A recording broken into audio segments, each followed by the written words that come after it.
Hey everyone, welcome to the show, My So-Called Fabulous. I'm Tiffany. Welcome everyone. And trying to solve a problem and help on this show when we started it. But let me introduce to you today what we're talking about and my fabulous guest. So this is a meaningful one. Not that shows aren't, but this one is special. We're talking about organ donation. So when you go to get your driver's license, you renew and you check the box yes or no or whatever you do. That's before I really got involved with these fabulous people, is what I thought was happening. And I really didn't take it much from there. But behind every donor is a family experiencing unimaginable loss. I can't think about it because I really do. I mean, it's heartbreaking. Behind every transplant is a second chance at life. Joining me today is Elaine Capper. I met this fabulous woman, where else but on Instagram, of course, with LifeGift, an organization that helps coordinate organ donation and save lives across Texas. And that's what she does. And Jason Cornelius, who joins us to share the story of his son, Kason, and the incredible legacy he created through the gift of life. See? So, welcome to the show, both of you. Fabulous people. Thank you. I'm grateful to be here. Thank you so much for being here. Wow, just what a show this is going to be. So much education and information. So, Elaine, let's get started here. The process of organ donation. I checked the box on my driver's license. I told you that. I mean, I did, and I mean it. I 100, but I didn't realize the process and the gift that you give all of us that are checking that box. When Life Gives, what is it? What is Life Give? And what does the organization do?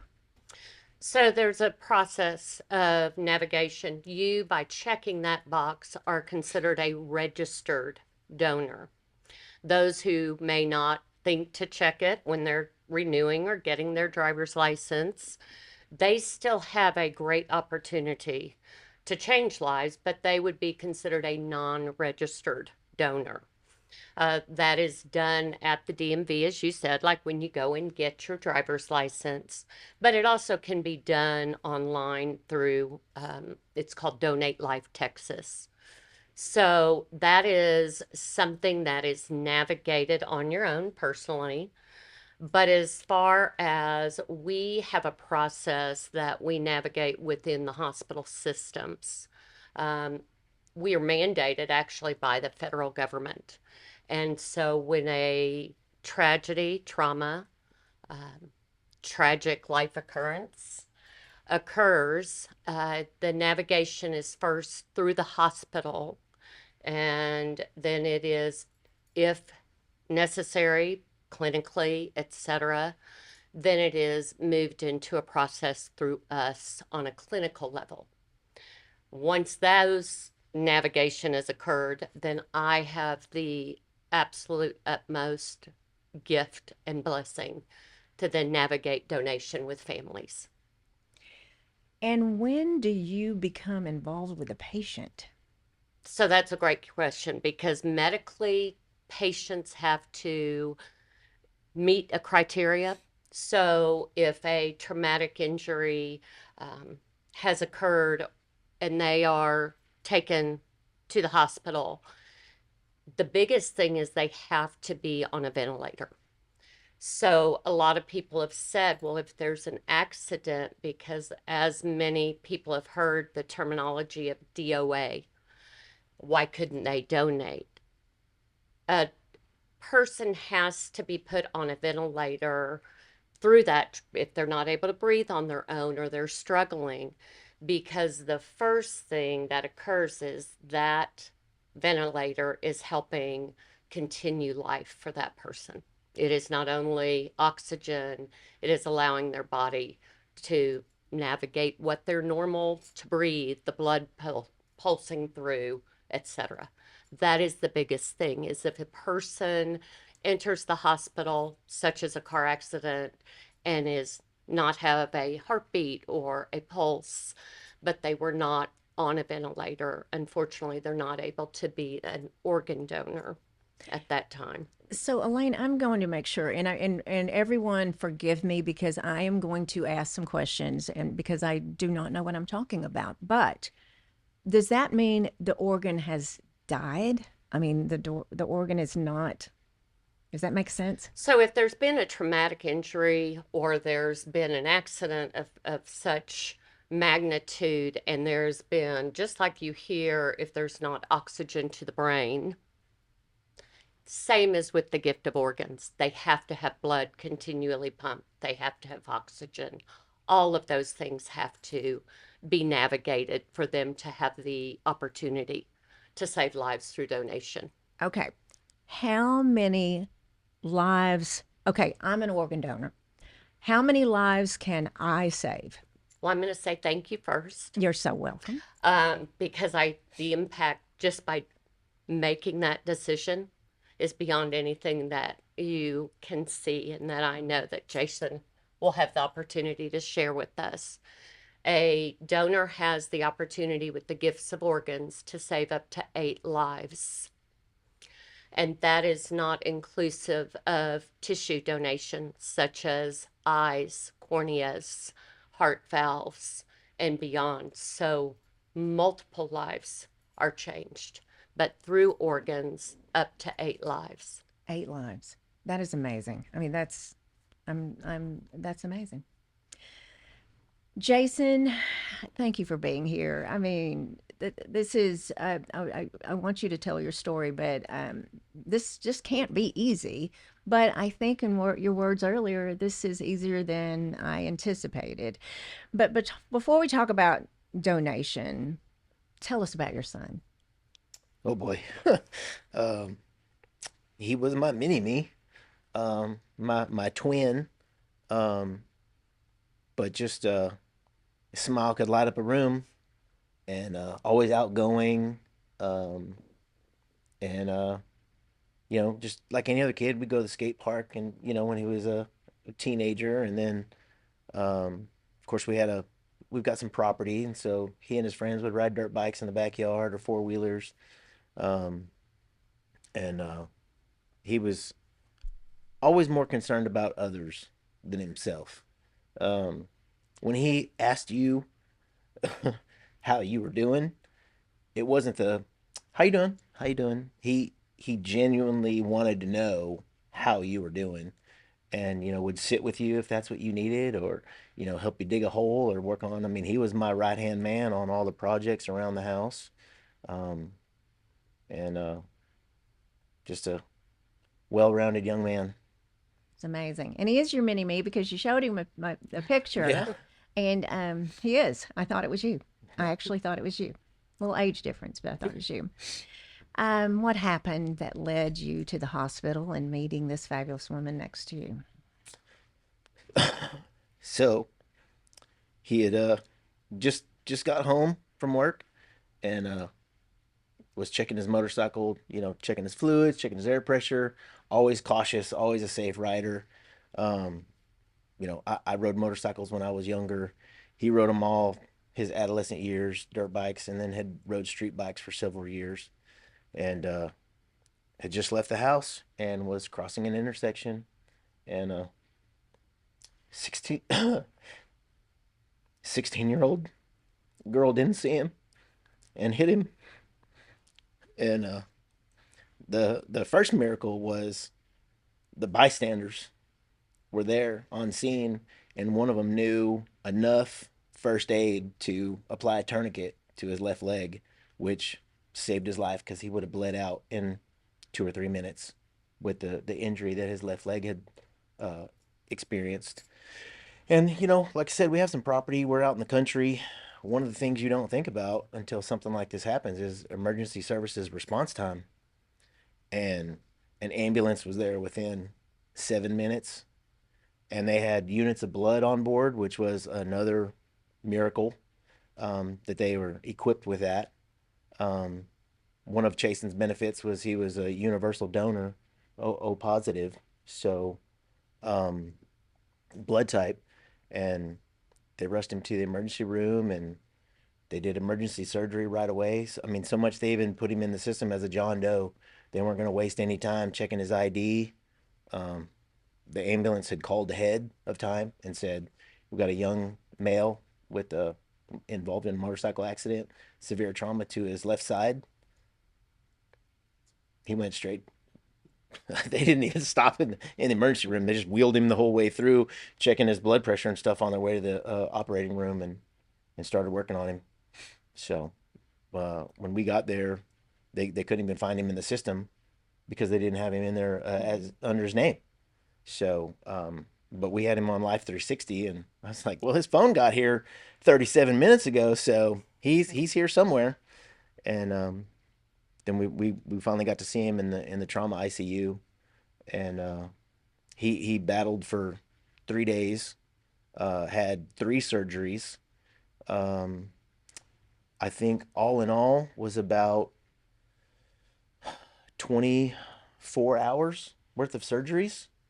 One of them was 12 hours by itself, and his immense strength to recover from the surgeries was impressive. Um, the skill of the surgeons was impressive. I kind of think to myself, maybe the night crew's not the 18, right? But um, the doctor in the emergency room while he was working on him when he first arrived, he noticed a dark spot in his chest on the X-ray, and so he called the other surgeon. And at this time, it's like 2 o'clock in the morning, but this guy answers his phone and looks at the printout and says, "Yeah, there's something going on there." And they noticed he was bleeding internally, uh, behind his collarbone. So back into surgery we go, and they ended up having to put 3 stents in to stop the bleeding. And then he was stable for a while. Um, and then they wanted to go back in later on and open it up and clean it all up and mend the bone, and because his collarbone was broken. Um, and that surgery was supposed to last 8 hours. Um, but it ended up being 12. And but he was able to communicate with us in between those surgeries by spelling with his fingers, because he was intubated. Um, and we were just getting to the point where they were going to wake him up. He was waking up on his own, and so they increased his sedative to let him rest and recover a little bit more. And we were going to wake him up the next day, and that was when we lost him. And what age? 21. 21. Yeah, 21. he just turned 21 August 30th, and the accident was November 12th, and he passed on the 15th, In what year? 2024. You are a brave dad, very brave dad, and what an incredible fighter. Absolutely. So, like myself, when did organ donation even become a conversation? Well, that evening, like right away, and my initial thought was, did you really just ask me that? At this moment, the worst thing I've ever experienced. Um, but I get it. Time is of the essence, and like she said, they're not good for that long. Um, the organs, and but Chasen had mentioned signing up to be. He was talking to us one night. He's like, "What do you think about organ donation?" And our first thought was, "You're 20 years old. Like, what made you think of this?" But we were 100% for it because we're both organ donors ourselves. Our thing was, once we're done using it, if it's still usable, why not share it? It's not going to do me any good to keep it. Um, and when he passed, and they asked us if he was an organ donor, honestly, we weren't sure because he talked about a lot of things. We called him Thousand Questions. He would ask you a question, and by the time you were done answering it, he'd ask you another question about something else. And so, just kind of all over the place. And the family came together in the hallway, and I asked everybody, like, what do you think Chasen would want to do? And the family unanimously agreed that he would want to donate. In fact, the night he left the house, he was going to a friend's house to just hang out and sit with him because his friend was feeling down. So He was that's the only reason he was headed that way, was to go hang out with his friend. Can I ask you who was the person? Was it the doctor that asked you about organ donation in the hospital? Was it the physician? I don't know. Can't remember. I thought it was you. It was you, It Elaine. was so the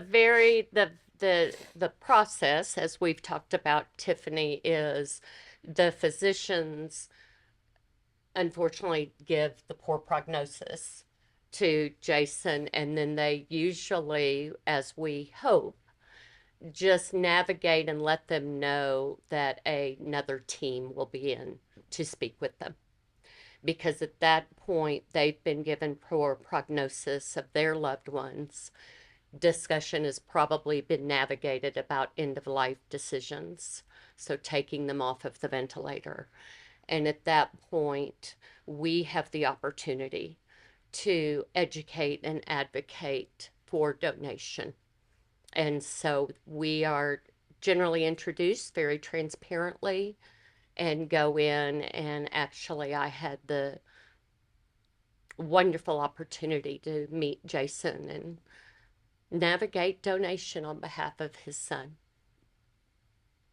Yeah, when we had made that decision as a family that we all agreed that's what Chase would want to do, they entered his name in the system, and then it actually pulled up, because they had him in as a John Doe. And when they entered his actual name into the system, it pulled up that he did, in fact, on his 21st birthday, just a couple months prior, had checked that box and made that decision, which Wow. brought us a lot of comfort, that we, we knew who he was and that's what he wanted to do. Do you know how many lives he saved? So, 7 lives were saved with organ transplant, and 2 lives were forever changed through his cornea tissue donation. A man and a woman had regained their sight through the cornea resale or regrowth. That is incredible. Yep. That is incredible because when I was talking to Elaine last week, I didn't realize eyes. I just had no idea. I Yeah. mean, and again, we're here to educate. And again, thank you for Yeah. educating. So, Yeah. You check the box and it says organ and tissue and cell, and you're like, okay, well that's an organ. And then we just got a letter in the mail that said the tissue was used for this purpose, and these two people regained their sight. and how does that make you feel? On getting to meet the recipients has been the only good news we've gotten out of the tragedy of losing him. Um, it's all bad news. It's emotional to talk about, um, and as a parent, your world comes to an end that day, and the world keeps on going. The world around you doesn't skip a beat, doesn't slow down. Um, for you, it's hard to get out of bed some days, but you just want the world to remember your child. And now, thankfully, through this organ donation, we've got families across the country that are talking about our son and bragging about him and thanking thanking him for his gift. They've got to keep their uncle, their dad, their brother, their father. Um, they've all got a second chance at life, and they're helping us share his story. Elaine, I'm going to take it back to you with education on organ donation. When I was telling someone this past week what we were doing, the show, people were like, "What are you doing on the show?" And I was telling them about you and you and the myths that came up in the conversation. I'm like, wait, no, but we're gonna dispel these myths. So let's talk about the myths because it's true, right? I mean, I'm sure when the question was asked you, donation, I'm sure things came to your mind. Everything came to your mind. But what are these myths? Well, I want to make sure people know first and foremost, um, the hospital, they do not know whether or not this patient is a donor. So they are going to treat and do everything possible to save the lives of these patients. Nothing eliminates that. That is the first and foremost thing. We encourage that. We support that. We want that. We fight for life. So that is the first myth a lot of people think is that number one, if they know they're an organ donor, they're not going to treat them. And that is false.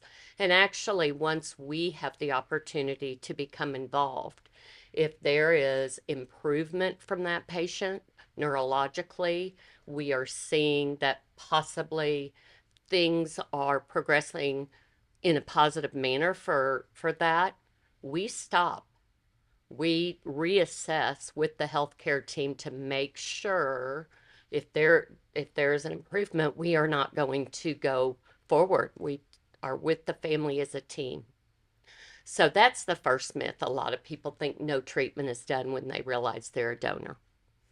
The second one is there's multiple. There is nothing that stops someone from being a donor, whether race, wealth, everybody is opportunity to give these gifts of life. A lot of people will refer to their religion, and most prominent religions here in the country, it is considered giving of oneself. It is selfless. There is not a negative towards their religion to give that gift. So that's another myth. Some of that even in different outlining of, well, if they didn't say they could be one, then I can't agree to let them be one. And actually, what I have the pleasure of navigating is tell me about this, tell me, as I did, tell me about your son. I want to know about him.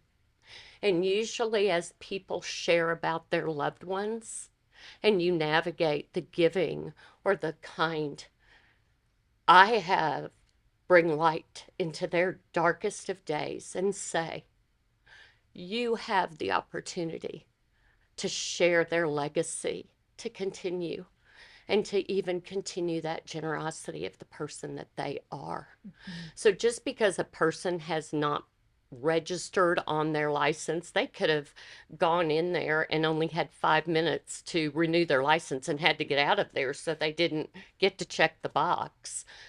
You have an opportunity to change lives.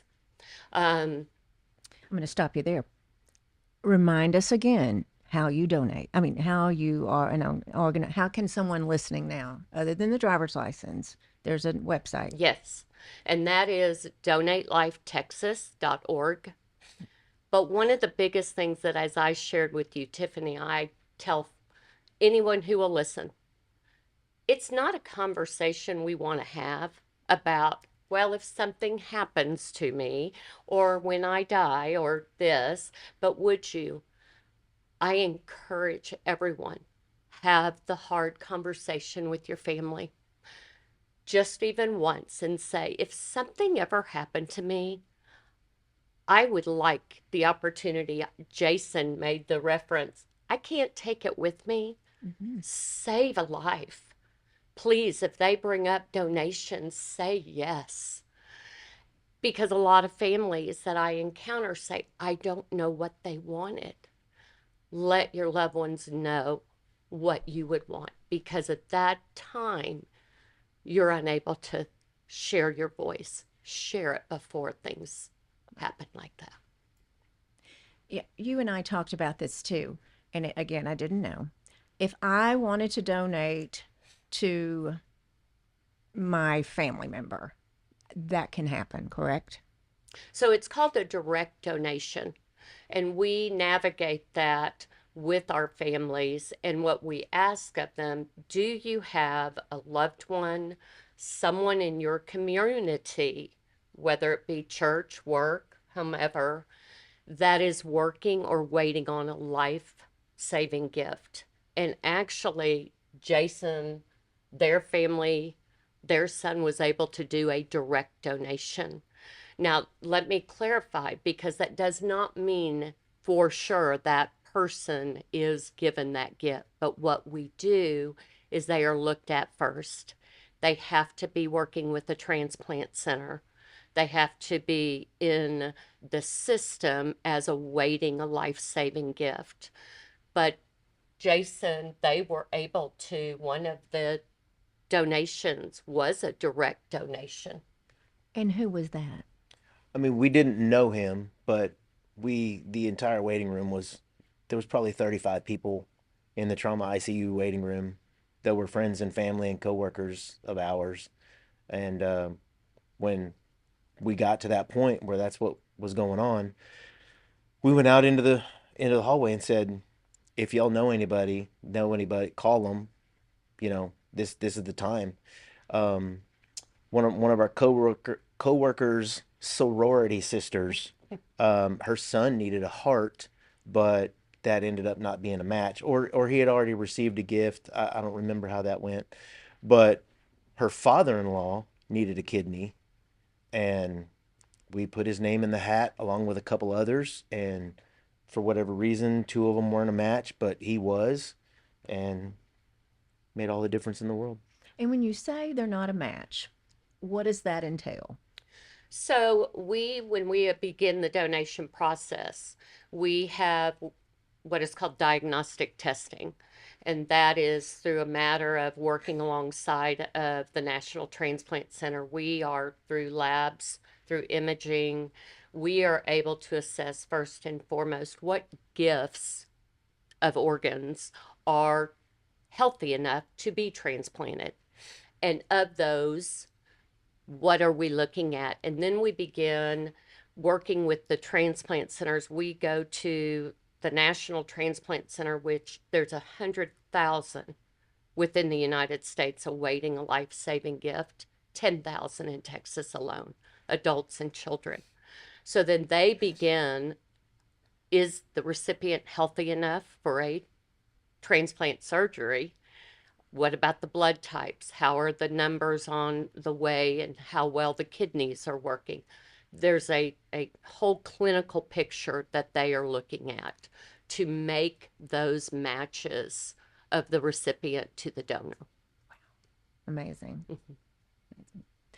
I want to take you back to the myths again because again people ask when I mentioned this, but open casket. Can you do? Yes. Yes, you can do And that. I'm going to open my phone because it was very eye-opening for me because I navigate them, but in seeing them brought up a whole different, which I was unaware of, that I knew that we had. And that is, as I tell families, open casket, when a recovery surgery is taken place, it is basically one incision from belly button up. And the reason sometimes it takes time because we are navigating. So I know that his heart was received in Kansas City, and you're navigating potentially 4 different states. There's only one recovery surgery, so we need to get all of the teams here at one time. So that navigation, but open casket, unless a family shares that their loved ones saved lives, visually, you will not see that. It is one incision that is done. So we do everything to honor those donors so that they can navigate whichever funeral however they wish to, Right. but it does not interfere. And other myths that you have shared with me as well. People think that there is payment for the gifts of organs. That has been one that a lot of people think that, well, if this person is in this category of, they can pay for it over this person who's been waiting. And that is absolutely not accurate. Money has nothing to do with how you raise up on that transplant list. Everybody is considered and looked upon as equal. Man, it's amazing, and you're putting those myths away, aren't you?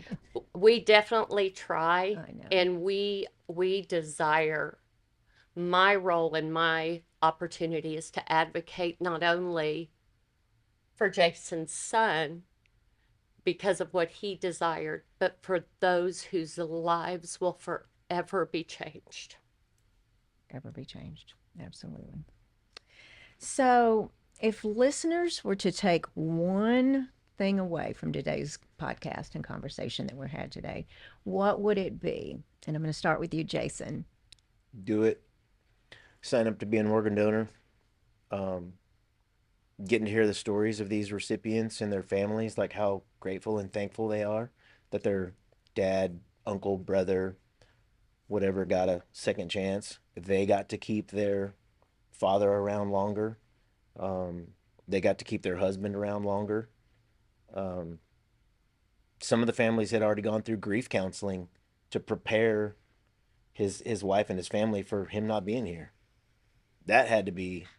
We went through grief counseling when we lost him, but I can imagine it was a similar journey preparing for the inevitable, um, and they were able to avoid that. So we were going to lose him either way, and so again, that was getting to meet these families and have them share his story is the only good news we've gotten out of it.